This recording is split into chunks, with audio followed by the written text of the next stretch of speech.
ప్రత్యేక railway zone విషయంలో హడావిడి చేస్తోంది కూటమి ప్రభుత్వం. దశాబ్దాల కలను తాము నెరవేర్చామని రాష్ట్రంలో టీడీపీ, జనసేన, కేంద్రంలో బీజేపీ ఆర్భాటం చేస్తోంది. విశాఖ కేంద్రంగా ప్రత్యేక రైల్వే జోన్ ఇచ్చామని, వాల్తేరు డివిజన్ రద్దు చేసి 410 కిలోమీటర్ల పరిధిని పెంచుతూ విశాఖ రైల్వే డివిజన్ చేశామని ఇలా ఎన్నెన్నో మాటలు చెప్తోంది కూటమి. అయితే ఈ విషయంలో కూటమికి ప్రజల నుంచి ఆశించిన స్థాయిలో సానుకూలత రావడం లేదు. దీనికి కారణం కేకే లైన్. కొత్త వలస కిరోండాల్ లైన్ ను మాత్రం విశాఖ రైల్వే జోన్ పరిధిలో చేర్పించలేదు. దీంతో ఏపీ ప్రజలు పెదవి విరుస్తున్నారు. పైగా శ్రీకాకుళం జిల్లాలోని 49 కిలోమీటర్ల పరిధిలో రైల్వే లైన్ ను ఒడిశాకి విడిచిపెట్టారు. దీంతో ఆ జిల్లా ప్రజలు కూడా తీవ్ర అసంతృప్తితో ఉన్నారు.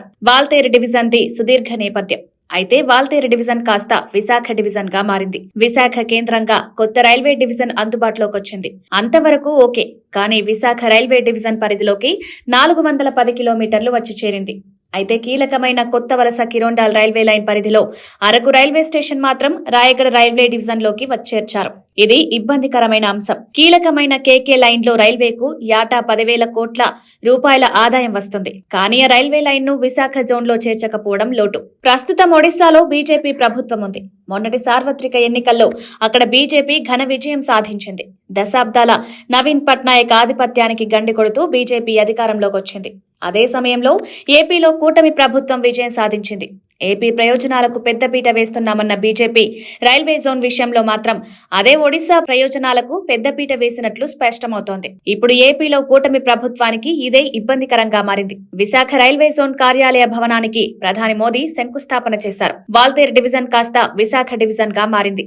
410 కిలోమీటర్ల పరిధిని ఖరారు చేసింది. దీంతో ఇది కూటమి ప్రచారాస్త్రంగా మార్చుకుంది. కానీ ప్రధానమైన కేకే లైన్ ఇందులో చేర్చకపోవడంపై పెద్ద ఎత్తున విమర్శలొస్తున్నాయి. ప్రత్యేక రైల్వే జోన్ ప్రకటన కంటే కేకే లైన్ ను విమర్శించడం ఎక్కువ ప్రభావం చూపుతోంది. కూటమి ప్రభుత్వానికి ప్రతిబంధకంగా మారింది. దీనిపై బీజేపీ కూడా ఇబ్బంది పడుతోంది. ఏం చేయాలో బీజేపీకి పాలుపోవడం లేదు.